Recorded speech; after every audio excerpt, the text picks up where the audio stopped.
अयोध्या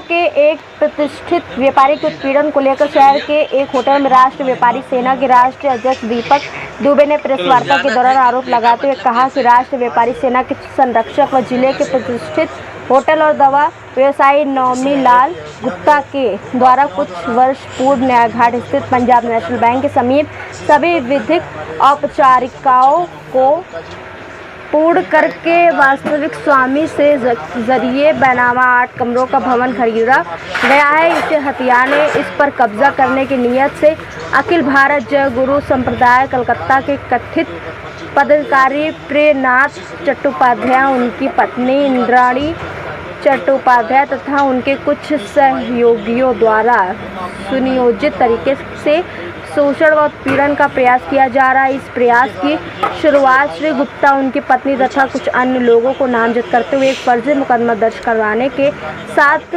हुई। यही 15 दिनों के अंदर जिला स्तर के अधिकारी संगठन की मांगे पूरी नहीं की गई तो संगठन का एक प्रतिनिधिमंडल मुख्यमंत्री योगी आदित्यनाथ से मिलकर प्रपत्रों और साक्ष्यों के साथ उन्हें पूरे घटनाक्रम से अवगत कराएगा और यदि इसके बाद भी कार्रवाई नहीं की गई तो संगठन धरना प्रदर्शन के लिए बाध्य होगा, जिसकी पूरी जिम्मेदारी स्थानीय पुलिस व प्रशासन की होगी। प्रेस वार्ता के दौरान संगठन के संरक्षक नौमी लाल गुप्ता, राष्ट्रीय प्रमुख महासचिव अजीत प्रताप यादव, राष्ट्रीय कोषाध्यक्ष सुरेंद्र चौरसिया, जिला अध्यक्ष प्रशांत जायसवाल, राष्ट्रीय संयोजक जसवीर सिंह सहित बड़ी संख्या में संगठन के पदाधिकारी मौजूद रहे।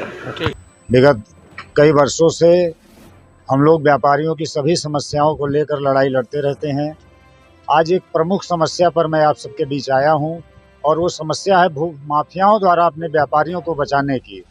हमारे साथ में हमारे संगठन के संरक्षक हैं नौमी लाल गुप्ता जी, जिनके अयोध्या में कई प्रतिष्ठान चलते हैं और बराबर इनका माफियाओं द्वारा भू माफियाओं द्वारा उत्पीड़न किया जाता है। एक ताज़ा मामला है, विगत 2 वर्ष पहले इन्होंने 2021-22 के आसपास इन्होंने एक भवन सभी विधिक कार्रवाई को पूरा करते हुए खरीदा था, जिस पर कुछ विपक्षी गणों द्वारा बराबर इनके ऊपर दबाव बनाया जा रहा है कि भवन हमें दे दीजिए, ये छोड़ दीजिए, ये हम आपकी संपत्ति नहीं है, जबकि इनके द्वारा सभी औपचारिकताएं पूरी की गई थी खरीदते समय। इसके बाद लगातार इनके ऊपर फर्जी मुकदमे, इनके परिवार के ऊपर फर्जी मुकदमे दाखिल करते रहे लोग, जिसमें प्रशासन द्वारा इनको क्लीन चिट दी गई। 1 बार 2 बार इनके प्रतिष्ठान पर मारपीट भी किया गया, जिसका इन्होंने जब FIR किया उस मामले में आज तक प्रशासन ने 2 साल से 1.5 साल से चार्जशीट तक नहीं फाइल की है। क्या कारण है कि प्रशासन इन अपराधियों को, इन भू माफियाओं को बचा रहा है? किसके दबाव में बचा रहा है? ये लोग जो माफिया हैं, इनके ऊपर बाहर के भाजपा नेताओं का सुनाई दे रहा है कि हाथ है। जैसा कि गुप्ता जी ने हमें बताया है कि कुछ लोग हैं जो प्रशासन में सीधी पकड़ रखते हैं और इसी कारण से फैजाबाद के कुछ पुराने अधिकारियों ने भी इन मामलों को दबाया था। मैं नाम नहीं लेना चाहता हूं, ये नाम सब गुप्ता जी आपको बताएंगे कौन कौन लोग इसमें शामिल हैं। अयोध्या में भू माफियाओं का सक्रिय होना माननीय मुख्यमंत्री जी की सभी योजनाओं को फ्लॉप करता है। मैं माननीय मुख्यमंत्री जी से चाहूँगा और मैंने समय भी मांगा हुआ है, अगर मुझे समय मिलता है तो इन सब मामलों को लेकर मैं वहाँ जाके मुख्यमंत्री जी को अवगत कराऊंगा और मैं प्रशासन से मांग करता हूं कि इनके जो भी मामले हैं जल्द से जल्द इन सभी मामलों का निस्तारण करें, अन्यथा हम लोग संगठन के माध्यम से आंदोलन का रास्ता भी तय करेंगे। एक चट्टोपाध्याय करके फैमिली है, उनके द्वारा इनका मेन उसके जो भूमि खरीदी इनके द्वारा गई है, उसमें जो मेन अभियुक्त हैं जिनके द्वारा इनको धमकियाँ दी जा रही हैं वो चट्टोपाध्याय करके हैं। 2 लोग हैं, उनकी पत्नी है, वो हैं, उनके और भी कुछ सहयोगी साथी लोग हैं जो बराबर इनको धमकाते रहते हैं, पैसा मांगते रहते हैं और छोड़ने की धमकी देते रहते हैं कि आपने इसको खरीदा है, ये हमारी संपत्ति है, इसको छोड़ दीजिए। अधिकारियों को जानकारी है, सबके पास दौड़ने के बाद जब उन्होंने मारपीट हमारे इनके प्रतिष्ठान पे की थी तो इन्होंने सभी अधिकारियों के पास FIR करने के लिए गए, लेकिन इनकी FIR यहाँ से नहीं दर्ज हुई।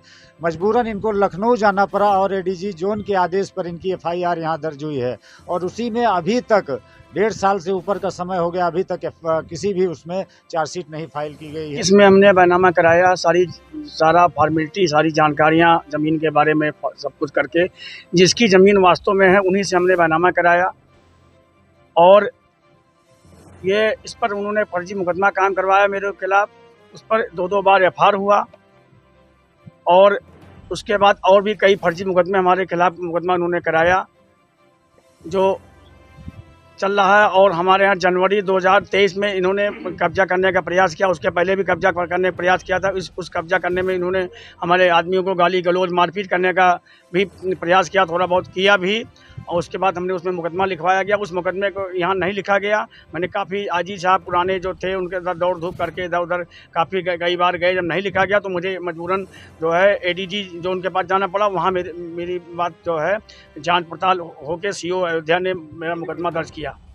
किस तरह? कलकत्ता के प्रियोनाथ चट्टोपाध्याय उनकी पत्नी इंद्रानी हैं, जो कि अपने आप को मंदसौर मंदिर के जो है मंदिर के कोई पदाधिकारी मतलब बताते हैं।